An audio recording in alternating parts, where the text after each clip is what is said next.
가을이 되면서 이제 우리가 많이 보게 되어지는 것, 주변을 이렇게 지나면서 보게 되어지는 것이 뭐냐면 이제 논에 익은 곡식들을 보게 되어집니다. 이번에는 좀 그 명절이 빨라서, 그런데다 또 기후적인 영향도 아마 있을 것 같습니다. 그 명절이 좀 빨라갖고 그 아직까지 추수를 하지 못한 이제 그 논들이 좀 많이 있는데, 근데 그런 거를 보면 우리 집사님도 그런 얘기를 하셨는데, 괜히 그런 이제 노랗게 익은 그 논을 풍경을 이렇게 지나가면서 보면 마음이 여유로워지고 또 풍성해지는 것을 느낀다라고 말씀을 하셨습니다. 실제로 그렇습니다. 왜냐하면 곡식이 이제 노랗게 익은, 그래서 고개를 숙인 별을 이렇게 보게 되어지면 마음이 따뜻해지죠. 원래 가을은 이제 남자들 같은 경우에는 그 가을을 탄다라는 말을 하죠. 그래서 가을을 타서 좀 우울해지거나 또 좀 감정적이 되어지는 부분들이 있는데, 그건 뭐 남자나 여자나 다 마찬가지입니다. 근데 신기한 거는 뭐냐면 그때 우울해지고 또 어떤 감정적이 되어지는 시기가 대부분의 추수가 끝난 이후, 그래서 겨울이 좀 접어들기 좀 직전에 낙엽이 많이 떨어지는 어떤 그런 모습을 볼 때 그렇게 되어지는데, 그 전까지, 그러니까 곡식이 논에 가득한 거를 보면 사람의 마음은 좀 여유로워집니다. 그리고 풍성해지죠. 그래서 참 그런 걸 보면 참 신기합니다. 왜 그럴까? 라고 하면 아마 이거는 인간이 가지고 있는 본능적인 부분에 좀 있지 않을까. 왜냐하면 실제로 우리나라의 명절, 이 절기들도 보면 대부분 어디와 관련이 있냐면 농사와 관련이 있죠. 그리고 그 농사 중에서도, 농사라는 게 원래 한 가지의 작물만을 심는 게 아니잖아요. 근데 우리나라는 대부분 이제 논농사를 중심으로 모든 절기와 또 계절들이 이렇게 나누어지는 걸 봅니다. 왜냐하면 쌀이 우리의 주식이기 때문이죠. 쌀이 우리의 주식이기 때문에 가장 중요한 작물이어서 그거를 중심으로 이루어집니다. 근데 이런 모습은 비단 우리나라만이 아니라 다른 나라도 대부분 마찬가지입니다. 우리가 특히나 이제 성경에서 볼 때도, 성경에서 이제 구약을 보면 절기를 굉장히 중요하게 이야기하죠. 근데 여러분, 그 절기들도 가만히 보면 우리가 출애굽 사건이 그 절기의 중심인 경우가 많지만, 근데 그 출애굽 사건이 일어났던 그 절기들, 그래서 정해진 절기들도 결국에는 그 안에 또 세부적으로 보면 무엇과 관련이 있냐면 그 지역에서 하는 농사와 관련이 있습니다. 추수하는 시기와 이런 부분들이 좀 관련이 있습니다.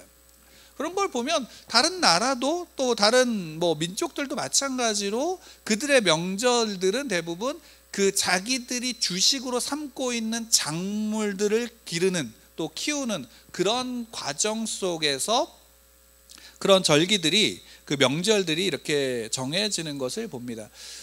이게 왜 그런가 하면 그 주식으로 삼고 있는 작물들이 무엇과 연관이 되냐면 생존과 연관이 되기 때문입니다. 생존과 연관이 되고, 그 생존을 위해서 그것은 이제 가장 중요한 작물이죠. 그러니까 우리도 다른 작물들이 달린 거를 통해서 풍성함을 느끼기보다는 그 작물을 직접 키우는 사람들이 아니라면 보편적으로는 주변에 우리가 논을 지날 때 논에 그 우거진 또 풍성하게 맺혀진 그 쌀알들을 보면서, 또 벼가 이렇게 고개 숙인 정면을 보면서 풍성함을 느끼고 여유를 느끼게 되어지는 것 같습니다. 제가 오늘 왜 이렇게 이런 어떤 이제 작물들 또 이런 부분을 시작하냐면, 이것이 우리의 삶에게도 굉장히 많은 영향이 있기 때문이죠. 왜냐하면 실제로 우리의 신앙 속에서 많은 이들이 열매를 맺는 신앙에 대해서 고민하게 되어집니다. 저는 고민을 하는데 여러분들은 어떠신가요? 그 열매를 맺는 신앙, 실제로 그렇지 않나요? 내가 어떤 신앙적인 열매를 맺었을까? 물론 이것이 단지 신앙적인 문제를 떠나서 일반적인 사람들도 내 인생의 열매는 무엇일까라는 부분으로 생각을 하게 되어집니다. 근데 특히나 우리 이제 기독교 신앙을 가지고 있는, 예수를 나의 구주로 믿고 영접한 그리스도인들에게 있어서는 이 열매는 굉장히 중요한 신앙의 한 부분입니다. 그런데 그러면 이 열매는 어떤 의미를 가지고 있을까? 열매를, 그러니까 성경에서 말하고 있는, 우리 신앙에서 말하고 있는 열매는 무엇일까를 가만히 우리가 좀 생각해 볼 필요가 좀 있을 겁니다. 열매는 무엇일까? 열매. 우리가 보통 열매라고 하면, 열매는 결과일까요? 과정일까요? 열매는, 우리가 보통 생각하는 열매는 결과죠. 결과가 어떤 결과느냐에 따라서 우리는 그것에 대해서 이제 열매로 생각을 하게 되어집니다. 근데 실제로 그러면 열매는 결과일까? 라고 보면, 결과라고 보기에는 조금 더 애매해지는 부분이 있습니다. 왜냐하면 열매라는 것은 결국에는 열매, 결과로서만 끝난다면 그것은 단회적인 한 번의 열매, 과실로 끝나게 되어지지만, 실제로 우리 주변에 있는 열매, 그러니까 요즘에 과학이 발전해서 유전자 조작을 해갖고 뭐 씨 없는 수박이니 포도니 이런 것들이 나오긴 하지만, 실제로 자연 상태에 있는 열매는 그 안에 무엇을 담고 있습니까? 씨앗을 담고 있죠. 그러니까 열매는 곧 무엇을 이야기하냐면 다른 생명이 그 안에 싹트고 있는 것이고, 또한 다른 열매의 근원이 되어지는 겁니다. 실제로 그러합니다. 그러니까 단순하게 열매는 결과다라는 것으로만 생각해 버리면 굉장히 협소하게 우리는 열매를 바라볼 수밖에 없고, 또 어떠한 하나의 결과에만 매일 수밖에 없습니다. 실제로 우리의 모습도 그렇지 않나요? 우리의 신앙에서도, 여러분, 우리가 신앙의 열매를 무엇으로 생각하십니까? 신앙의 열매를 무엇으로 생각하시나요? 신앙의 열매라는 것이 과연 무엇인가라고 정의할 때에 따라서 우리의 신앙의 태도와 모양도 달라지게 되어집니다. 과거 실제로 중세 시대 때의 신앙의 열매는 무엇이었을까요? 중세시대 때 신앙의 열매는 어찌 본다면 구원 그 자체였습니다. 왜냐하면, 그래서 무엇이 필요했냐면 항상 공로가 필요했어요.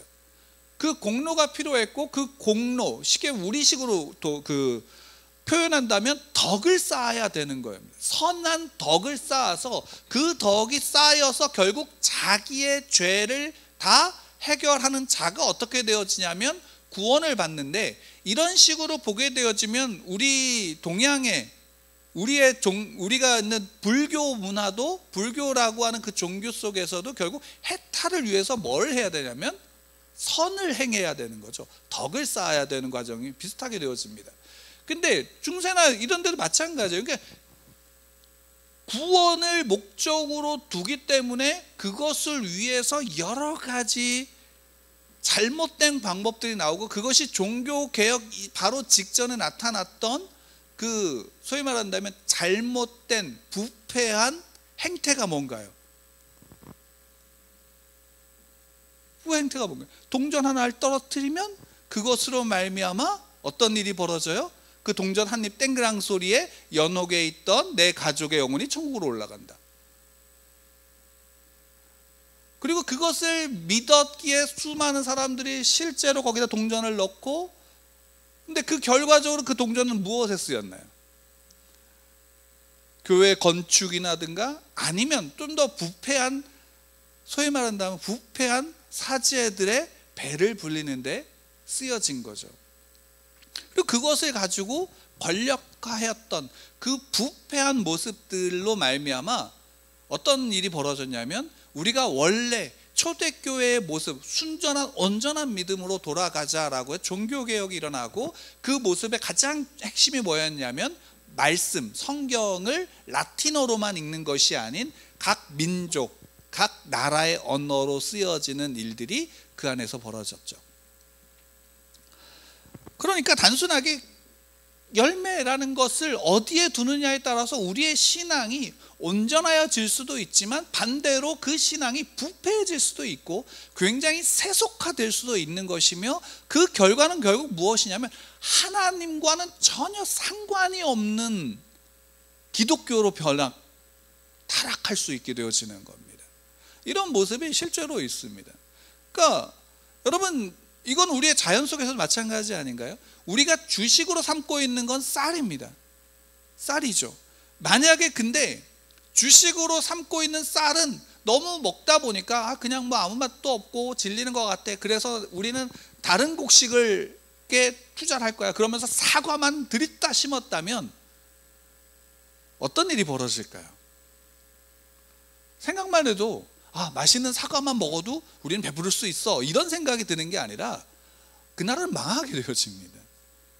실제로 그런 일이 벌어지지 않죠. 그래서 올바른 우리 국민들이, 우리 백성들이, 우리 가족들이 내가 온전하게 살아가기 위해서 주식을 삼고 있는 것을 가장 많이 심고 그 외에 곁들일 수 있는 것들을 옆에 조금씩 또는 특산물이라든가 이런 것들을 심게 되어지는 겁니다. 우리의 신앙에서 분명한 것은 그겁니다. 그러니까 우리가 분명하게 알아야 될 것은 뭐냐면 열매를 맺는 신앙을 갖는다. 그럼 그 열매가 무엇인가 라는 부분을 우리가 조금 깊이 생각해 볼 필요가 있습니다. 여러분들 삶 속에서 여러분들의 신앙의 열매는 무엇이라고 생각하십니까? 우리가 그 부분을 살펴보기에 앞서 한번 이렇게 좀 보기를 원합니다.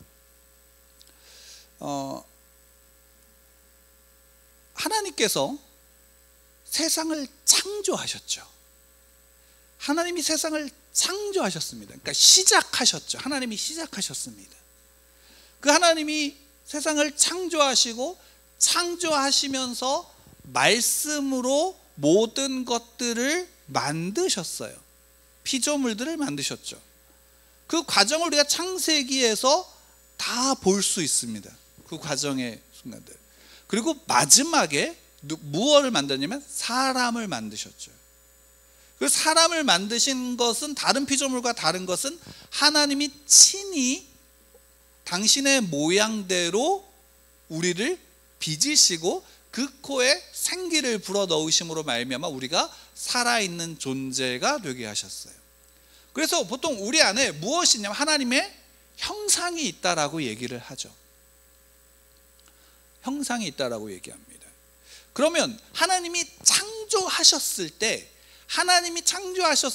이 하나님께서 맺으신 열매는 무엇이었을까요? 하나님께서 맺으신 열매. 창조하셨으니까 열매가 있을까요, 없을까요? 창조하실 때는. 우리가 그걸 잘 가만히 생각해 보십시오. 하나님이 세상을 만드시고 그곳에 사람을 두셨어요. 그리고 그곳에 에덴을 만드셔서 하나님은 사람을 그 에덴에 두셨어요. 그리고 목적을 주셨죠. 생육하고 번성하여 땅에 충만하라 라고 말씀하셨어요. 땅을 정복해라, 다스려라 라고 말씀하셨어요. 그러면 여러분, 하나님이 창조하실 때 하나님은 어떤 열매를 염두에 두셨을까요? 아니면 이미 창조하신 그 순간에 열매가 만들어져 있었을까요? 이게 제가 이제 이런 표현을 해서 여러분들 좀 복잡하실 수 있지만 이겁니다. 하나님의 창조하신 순간 하나님의 열매는 그 창조하신 것으로 말미암아 만들어진 어떠한 것이 아닌 이미 창조하신 것 자체가 하나님의 무엇이 되냐면 열매가 되어지는 겁니다.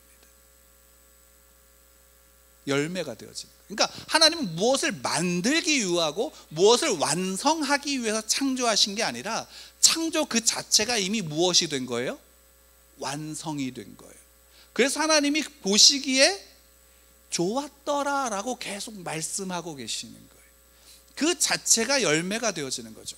근데 중요한 건 뭐냐면 그럼 그것으로 끝나는가 라는 것이 아니라 그 세상이라는 열매가 어떤 일을 행하냐면 그것이 다시 씨앗이 되어서 하나님이 열매 맺고 만드신 세상 안에서 또 다른 열매를 맺어가는 것, 그것이 사람으로 대표되어져서 사람에게 주신 하나님의 목적이 되어지는 거죠.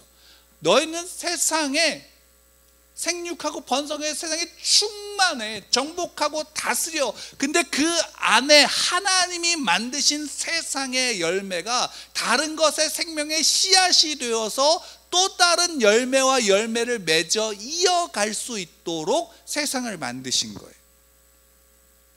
왜? 열매라는 것은 단지 그 열매를 맺은 것으로 끝나는 것이 아닌 그 열매로 말미암아 새로운 생명이 이어지는 것이기 때문입니다. 예수님께서 이 땅에 오셔서 십자가에서 돌아가셨어요. 그 죽으신 후에 부활하신 것에 대해서 성경은 어떻게 기록하고 있나요? 예수님이 부활의 첫 열매가 되셨다라고 하셨어요. 아니, 첫 열매가 되어졌다는 것은 예수님 외엔 다른 부활한 존재가 있어요, 없어요? 없어요. 부활이라는 것은 예수 그리스도로 말미암아 시작되어진 생명의 연쇄의 시작점이 되어지는 거예요. 그래서 예수 그리스도를 알고도 믿고 영접한 자들은 예수 그리스도의 새로운 생명, 부활 생명을 얻나요, 못 얻나요? 얻게 되어지는 거예요.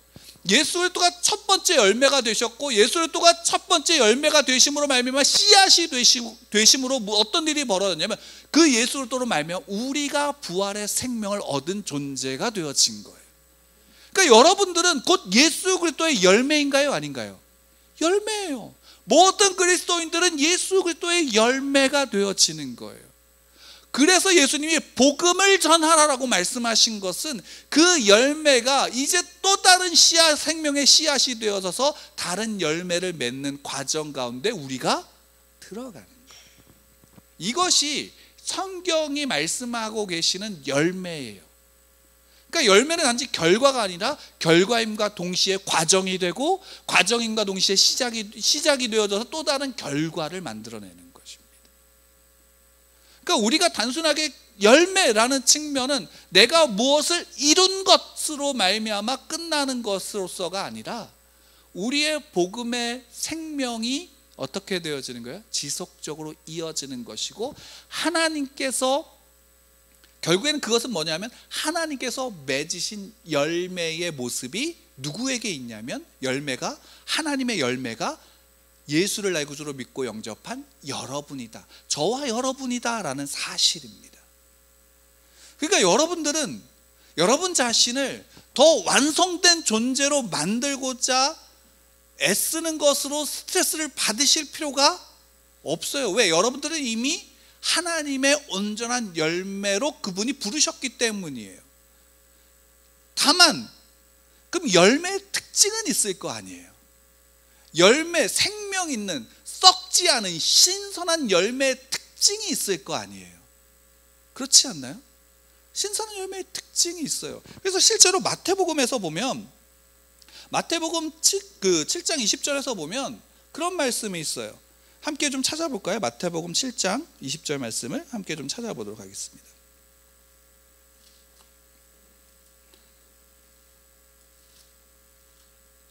마태복음 7장 20절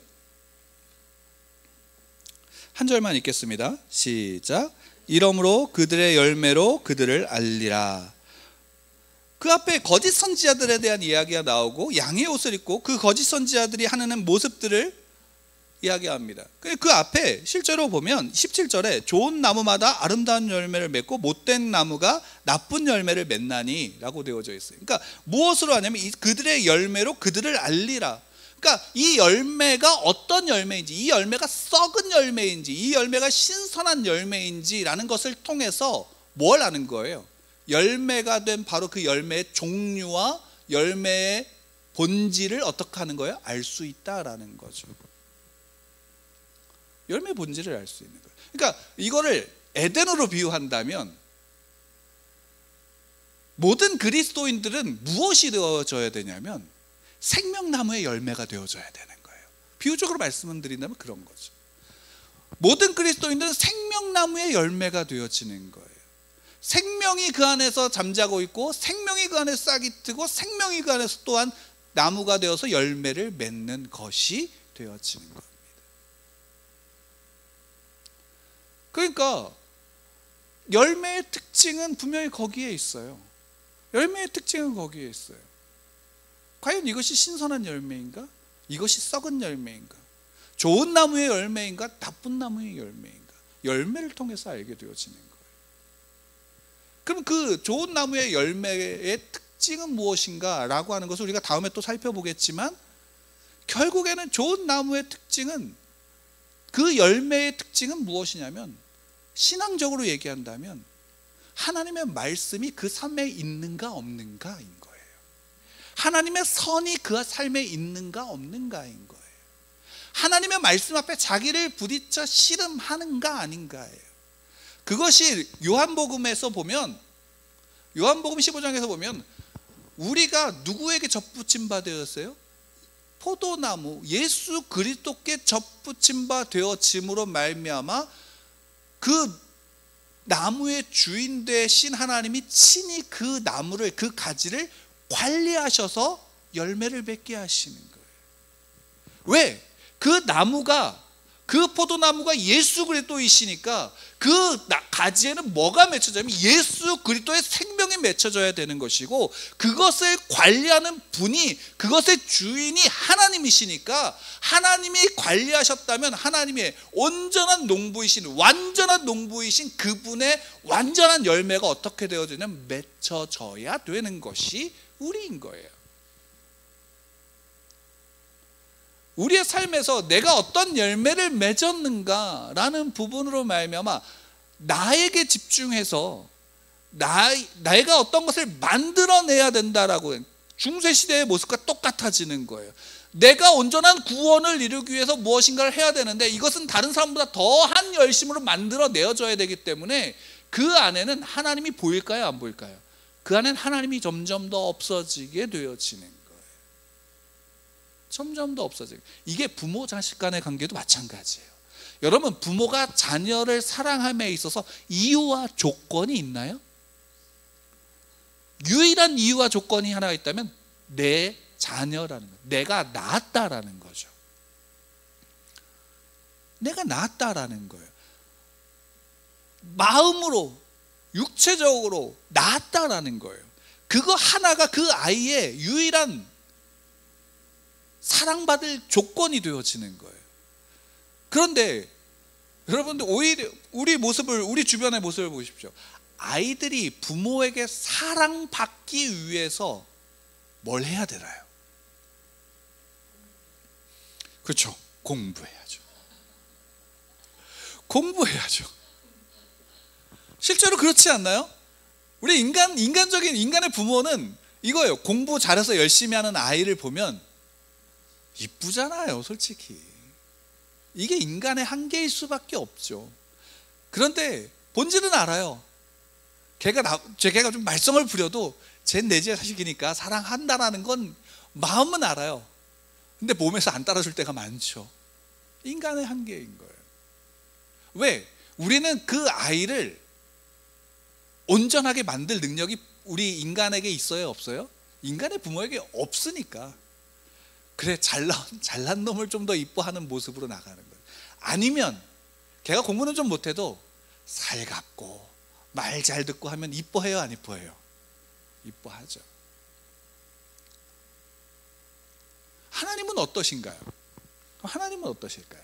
하나님도 살갑고 말 잘 듣고 말썽 안 피우는 자녀를 이뻐할까요? 아니면 그래, 좀 못나고 말썽도 피우고 참 무지한데 어디 가서 왔다 갔다 넘어지고 있는 자녀를 이뻐할까요? 전자를 이뻐할까요? 후자를 이뻐할까요? 그렇죠. 하나님 동일하셔요. 왜 동일하실까요? 하나님은 그 자녀를 온전하게 하실 능력이 있으시거든요. 하나님은 그 자녀를 열심으로 온전하게 세우실 능력이 있으시거든요. 그 대표적인 예가 어딘지 아세요? 아브라함을 보세요. 아브라함이 마지막에 가서 이삭을 바칠 수 있는 자리까지 올라갈 수 있었던 것은 아브라함의 능력이고 아브라함의 힘일까요? 창세기에서 보면 자세히 우리가 그 안에를 살펴보게 되어지면 분명한 결과가 나와요. 아브라함의 능력은 없어요. 박영선 목사님이 그래서 그 과정을 쓴 책의 그 제목이 뭐냐면 하나님의 열심이에요. 하나님의 열심이신 거예요. 하나님이 이미 결과를 만들어 놓고 하나님이 이미 그 결과 속에서 열매를 맺게 하신 거예요. 그럼 여기서 또 우리의 오해는 또 생기죠. 그럼 우리는 아무것도 안 해도 되나요? 참 어리석은 질문일 수밖에 없는 거예요. 왜? 사도 바울이 로마서에서 얘기했죠. 그렇다고 해서 죄에서 더 하겠냐? 내가 이미 깨끗함을 알고 있고 고귀함을 알고 있고 아름다움을 알고 있는데 다시금 그 진흙에 다시금 그 오물 속에서 뒤둥글고 거기에서 엎드리고 스스로 또 찾아간다? 그건 좋은 열매일까요? 나쁜 열매일까요? 결과는 분명하죠. 스스로 또 썩은 곳에 들어간다면 그것은 좋은 열매일 수가 없는 거예요. 이런 거죠. 마태복음 7장의 말씀으로 빌린다면, 특히 17장 그 말씀으로 빌린다면 좋은 나무마다 아름다운 열매를 맺고 못된 나무가 나쁜 열매를 맺는다. 20절에 이러므로 그들의 열매로 그들을 안다라고 한다면 이미 다시금 썩은 곳으로 들어가는 열매는 좋은 나무의 열매예요? 나쁜 나무의 열매예요? 극단적으로 표현하면 구원받은 사람일까요? 아닐까요? 우리가 판단할 문제는 아니지만 내가 스스로 또 더러움에, 스스로 또 오물 속에, 스스로 또 그 죄를 더하는 자리에 간다? 있을 수가 있을까요? 없을까요?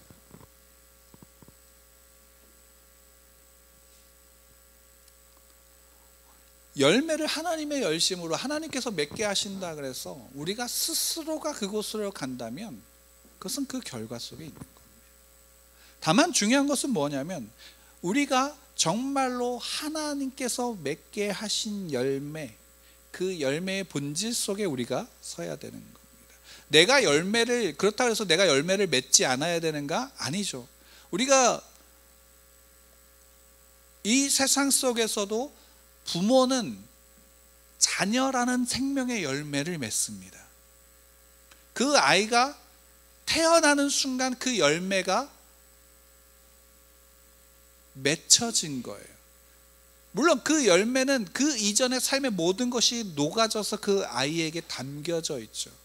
근데 태어난 순간 그 아이는 열매이지만 또한 돌봄을 받아야 되는 열매고, 그러니까 익어져 가야 되는 열매가 되어집니다. 왜요? 부모의 삶을, 부모의 생각을, 부모의 말을, 부모의 행동을 그 아이는 그대로 받아들이면서 그 열매는 어떻게 되어져요? 익어져 가는 것이죠. 익어져 가는 것입니다. 그러니까 아이가 공부를 못하는 거는, 아이가 공부를 안 하는 것도 있지만, 제 입으로 말하기는 좀 그렇지만 부모가 공부를 못한 거예요. 물론 요즘에 아이들이나 요즘에 그렇다고 해서 공부를 잘한다 못한다는 뭐냐면 부모가 아이들 앞에서 공부하는 모습을 보여주지 못한 거예요. 그거를 내가 못했으니까 다른 데다 막 갔다가 억지로 맡기는 것은 아이들을 학원으로 보내는 모습과 같은 거죠. 물론 학원 가는 게 나쁘다 이런 차원이 아니라 억지로 하는 그 과정 속에서 나타나는 문제들이 생기게 되어지고 아이들은 그 안에서 잘못된 것들을 배우게 되어지는 거죠. 근데 그 원인은 결국 어디에 있냐면 부모의 모습 속에 그것이 담겨져 있는 것을 우리가 살펴봐야 되는 겁니다. 그러면 우리가 여기서 우리의 신앙의 모습 속에서도 마찬가지, 신앙의 열매도 결국 우리의 신앙의 열매, 내가 열매를 맺고자 하는 그 신앙의 열매는 누구를 볼 때 온전하게 맺혀질 수 있을까요?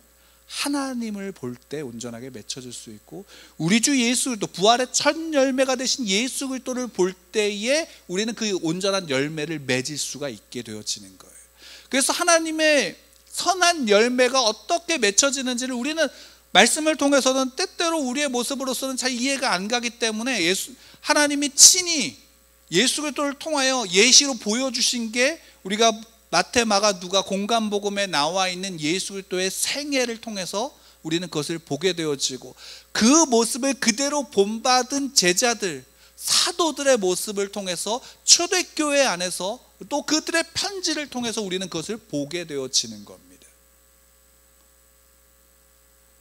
그 안에서 항상 무엇이 담겨져 있냐면, 그 모습을 보고 야 너 이렇게 해야 돼 라는 것에 담겨져 있는 게 아니라, 그 모습 속에 내가 들어가고 내가 들어간 그 모습 속에서 나의 모습이 또한 비추어질 수 있도록 만들어지는 생명의 열매의 연쇄가 바로 그리스도인들의 열매가 되고, 그리스도인들의 능력이 되며, 그리스도인들의 힘이 되어지고, 그리스도인들의 이 세상을 살아갈 수 있는 유일한 기쁨이 되어지고 목적이 되어지는 겁니다. 오늘 다시 본문으로 돌아와서 잠언서 11장 30절에 의인의 열매는 생명나무라고 말씀하고 있죠. 의인의 열매는 생명나무. 그 앞에 잠언서에서 보면 의인에 대한 비유가 굉장히 많이, 이야기가 많이 나옵니다. 의인의 열매가 생명나무다라는 것은 바로 의인의 열매 그 자체에 무엇이 담겨져 있냐면, 그의 삶 속에서 생명이 그 안에 담겨져 있는 것이고, 결국 지혜로운 자는 그 다음에 무엇을 얻는가? 사람을 얻는다라는 거죠. 지혜로운 자는 사람을 얻어요. 근데 여러분들 실제 현실을 통해서 보면 그 의인의 열매는 생명나무라는 건 이해할 수 있죠. 근데 지혜로운 사람의 열매, 지혜로운 자의 열매가 사람인 경우가 있나요? 여러분, 그리스도 신약에서 예수님이 보면 예수님이 지혜로우셨죠. 근데 예수님이 지혜로우실 때 수많은 사람들은 예수님의 지혜를 보고 따라왔나요? 예수님의 겉으로 보여진 기적만을 보고 따라왔나요? 기적만을 보고 따라왔죠. 먹을 것을 보고 따라왔죠. 그러니까 사람이 열매가 있을 수가 없는 것들이 보는데, 많은 다수의 모습이 남겨지는 게 열매가 아니라 지혜로운 자에게 남겨진 그 지혜를 보고, 그 지혜 속에 남겨진 하나님을 보고 온 자들, 그래서 끝까지 남아있는 자들, 그들이 누가 되는 거예요? 그 열매가 되어지는 거예요. 실제로 예수님 십자가에서 죽으신 후에 제자들은 끝까지 어떻게 했어요? 도망가려고 그랬지만 예수님이 붙잡았지만 끝까지 남아 있었죠. 오순절 마가이다락배 그 성령이 임하시기 전까지 120명의 성도들은 끝까지 믿음을 지키고 그 자리에 어떻게 했어요? 남아 있었던 거예요. 주의 말씀을 믿고 의지하여 남아 있는 자들, 그게 우리의 믿음의 모습이고, 그것이 열매 맺고 있는 열매 맺은 자의 모습이며, 그것이 신앙의 지혜로운 자의 모습인 거예요. 내가 이 중간에 무엇을 하고 내가 다른 것을 하기 위해서 나아가는 게 아니라, 주님이 말씀하시고 하나님이 말씀하신 그 말씀을 그대로 믿고 기다리고, 그 말씀대로 살아가며 말씀대로 그 앞에 순종하는 자들 가운데 어떤 사람의 열매들이 그 안에 조금씩 맺혀지게 되어지는 거예요. 그 열매가 맺혀져서 지금 우리에게까지 왔나요? 안 왔나요? 온 거잖아요. 실제로 여러분 한번 생각해 보세요. 오늘 우리가 생각하는 부흥, 그래서 수가 많아져서 능력을 얻게 되어지는 그 부흥을 생각한다면, 초대교회 때부터 지금까지 이 세상에는 믿지 않는 자가 남아있으면 돼요? 안 돼요? 그 가치로만 본다면 이 세상에서 남아있는 자가, 믿지 않는 자가 남아있으면 안 돼요. 근데 분명히 예수님이 말씀하시잖아요. 구원으로 가는 길은 넓은 길인가요? 좁은 길인가요? 좁은 길이라고 그러고 좁은 문이라고 말씀하셨어요. 진짜 열매, 탐스럽고 먹음직하며 보암직 또한 아름답고 신선한 그 열매를 맺는 길은 좁아요. 실제로 과수원에서 열매를 기우는 분들은 모든 가지에서, 모든 나무에서 열매를 맺게 만드나요? 아니면 가지치기를 하나요? 가지치기를 하잖아요. 실제로 가지치기를 해도 왜? 그래야지 탐스러운 열매가 과실이 그 안에서 맺혀지기 때문이죠. 우리의 삶 속에서 정말로 참된 신앙, 참된 열매를 맺는 자의 모습은 우리가 지금 어디에 있고 내가 무엇을 쫓아가는지에 있습니다. 나는 아니야가 아니라 내가 지금 예수를 나의 구주로 믿고 영접하여 이 자리에 있다면 그분이 부르신 것이고 그 부르심 앞에 우리는 그 말씀을 내 안에서 붙잡고 그 말씀대로 살아가고자 하는 몸부림이 우리 안에 있어야 돼요. 쉽게 말하면 접붙임 바 되었으면 그 나무에서 올라오는 영양분을 그대로 받아들여야 돼요. 그걸 내가 걸러내는 게 아니라 그냥 그대로 받아들여야 때 온전한 열매를 맺게 되어지는 겁니다. 여러분들은 의인의 열매는 생명나무라고 하는 사실을 기억하십시오. 생명나무의 열매가 그리스도인들입니다. 그 안에 생명이 있고요, 그 생명에 이어짐이 있는 겁니다.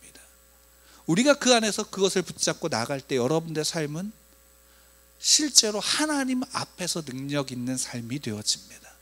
세상에서 능력 있는 삶이 아닌 하나님 앞에서의 능력 있는 삶을 살게 되어진다라는 겁니다. 실제로 죄인 어둠에서 빛보다 어둠을 더 사랑했던 우리에게 예수님이 오셔서 친히 오셔서 어둠에 있던 나를 건지셔서 생명과 의와 성령의 법 아래, 그 빛 아래 우리를 두셨잖아요. 그 두심으로 말미암아 우리는 그 생명의 열매, 그분이 맺으신 열매를 우리도 맺고 있고 맺어야 되는 겁니다. 예수 그리스도로 인함을, 그 은혜를 기억하십시오. 그래서 열매를 맺고 내가 이미 열매임을 고백하고 또한 열매를 맺기 위해서 늘 그 주님의 말씀, 하나님의 말씀 앞에 여러분들을 부딪히고 그 말씀을 붙잡고 지키고 믿는 순종 가운데 있기를 축원합니다.